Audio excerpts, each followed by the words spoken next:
Well, I was going to a speakers bureau at NAMI, the National Alliance on Mental Illness, and I took training for a class called In Our Own Voice. So I started writing speeches, and I told them there, oh, I got plenty of stories, and I would write these speeches, and I would send them to Anika, and Anika said, Mom, you ought to write a book. And I thought of all the stuff she's been through, and I said, Anika, you ought to write a book. So we decided to write a book together. And this was the first year I was going to NAMI, and we thought, oh, in a year we'll be rolling in money with the book finished.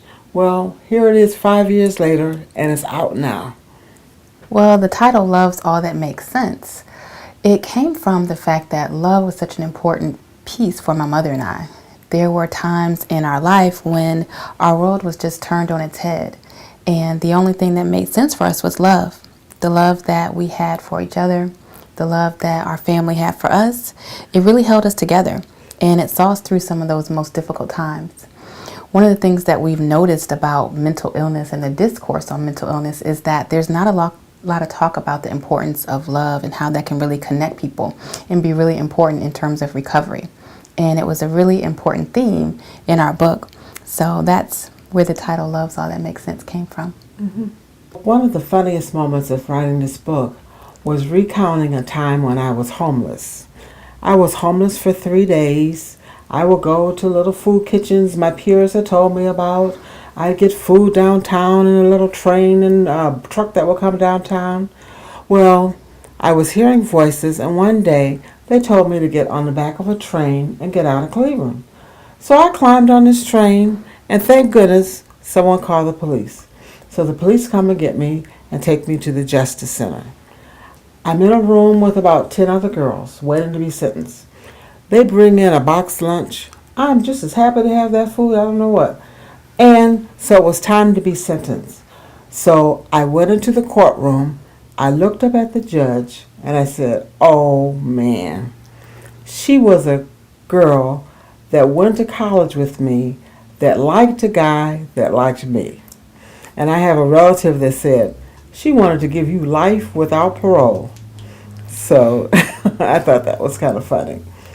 The hardest part about writing the book was that we had to go into some pretty dark places at times and pull up some painful memories that had been buried. It was difficult for my mom. She would often kind of write like one page and she'd be like, well, here's my chapter. And I was like, well, Ma, I think we need to write a little bit more than that. So I really had to ask her a lot of questions and pull a lot of things that were really difficult at times for her to remember. And that was hard at times.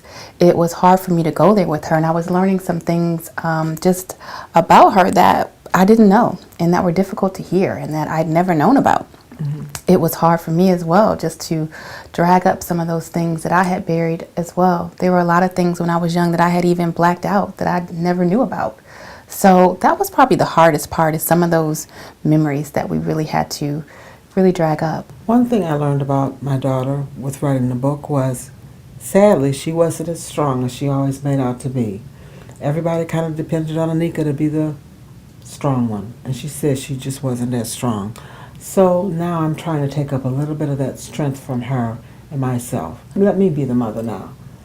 Another thing, and with writing this book, I had such trauma, sometimes my chapters were 1 page.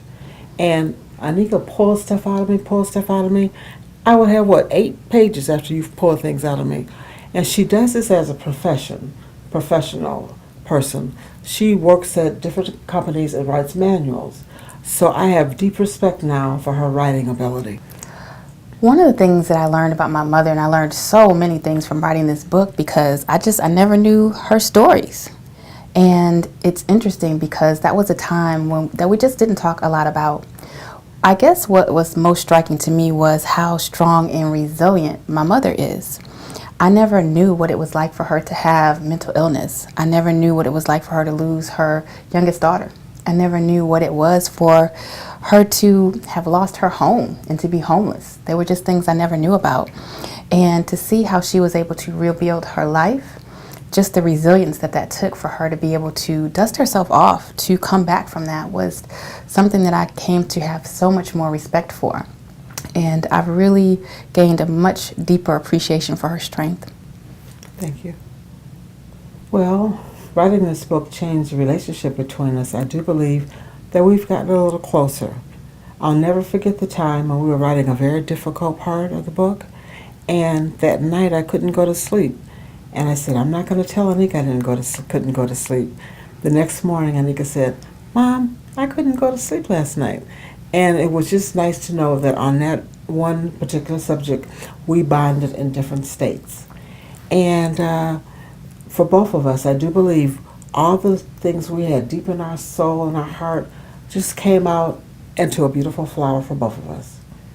Yeah, that's really true. I think we're much closer now. We laugh a lot more. And I think a lot of that has been not only us getting things out, but I think we've taken on a lot of different roles.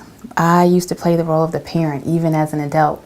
And as we worked on the book, we really had a chance to step back and look at the ways that we interacted with each other.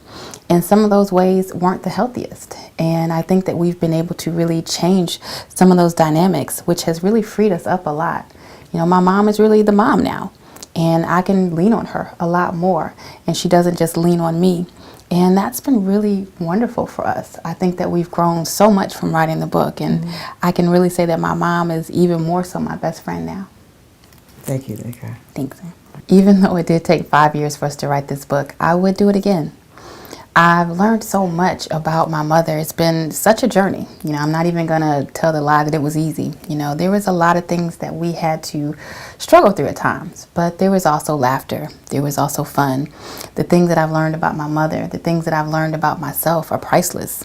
There's so many things that I'm just so much lighter now from working on this book, and I'm really thankful for that process. And I'm so glad that I got to go through it with my mom. Okay. And it was healing for me and Anika to write this book. And I tell so many people now that Anika has such a good story. You don't hear about children that are okay. They have to be parents and caregivers. They're just lost. They're silent sufferers, and they go through life like that. I always tell them Anika has a very important message to tell. And you always hear about mental health people, but you don't hear about the children. And I don't want her ever to be a silent sufferer again.